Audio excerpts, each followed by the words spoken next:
Patients are being urged to use the National Health Service in England as normal tomorrow, despite that 5-day walkout by resident doctors, which does begin in the morning. But the British Medical Association, which represents the striking doctors, said that could pose a risk to patients. We're joined by Rory Deighton, Acute Director of the NHS Confederation, which represents NHS organisations. Good morning to you.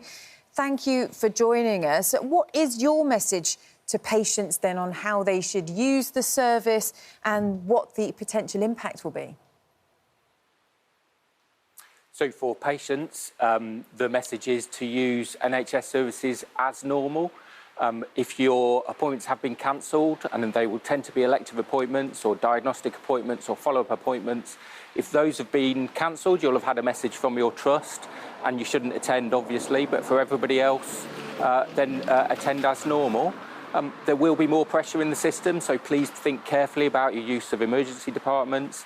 Use 111, pharmacies and your GPs to avoid having to go to an emergency department. But please try and use the NHS as much as you possibly can. And what about... I was just going to say that, you know, the British Medical Association there saying that there will be unsafe levels of care, though, across the board.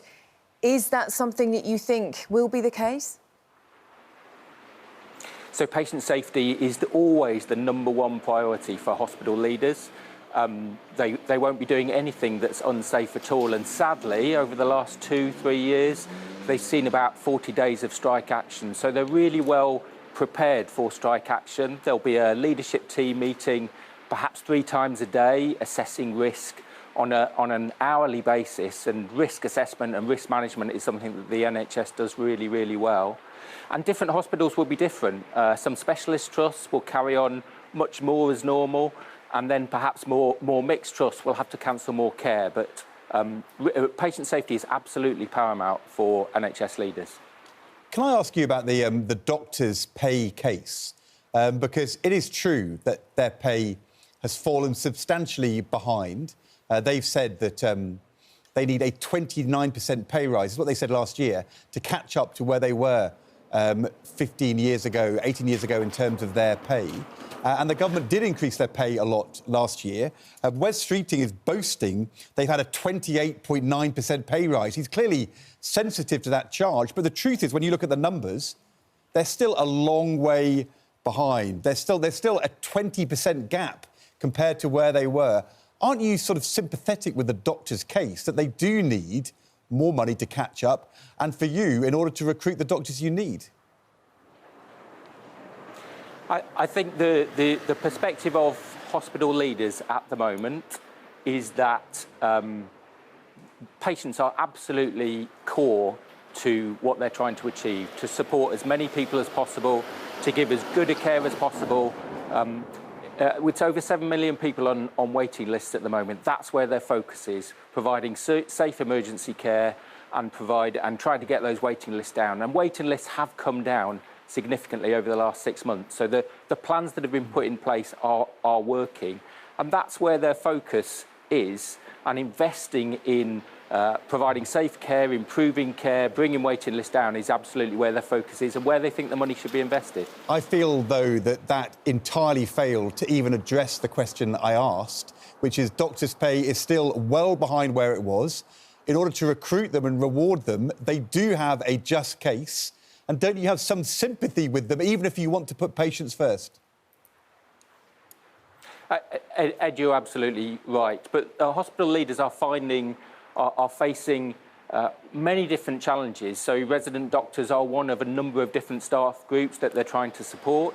So the interests of nurses and consultants and operational admin staff as well are really important to NHS leaders.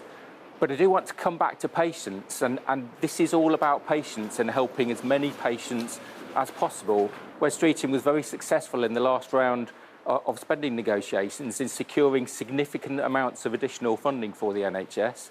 And it's really important that the NHS deliver delivers for patients. And that's really where hospital leaders' focus is at the moment. Can we look at the financial consequences of the strike? Because we hear that some consultants may be demanding up to £300 an hour to stand in for resident doctors. Also on the front page of the Times today, hit striking doctors in the pocket, says NHS chief. He is saying that resident doctors must have the financial consequences of going on strike. Therefore, they can't be paid overtime to make up for the time that's been lost. What's your view on this then, on the consultants' pay to step up and also the resident doctors being paid overtime afterwards?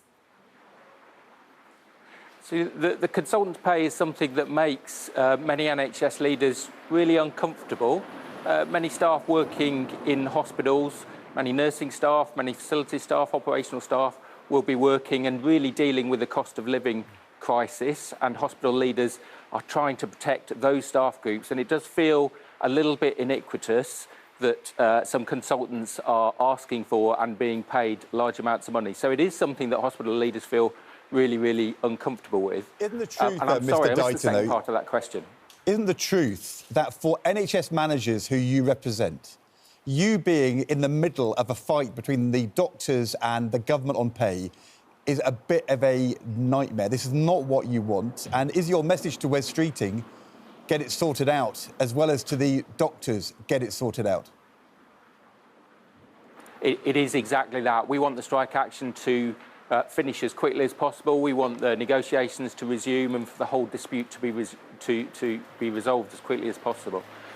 Hospital leaders are desperate to deliver for patients, are desperate to keep waiting lists coming down, are desperate to improve ambulance response times and waiting times in emergency departments.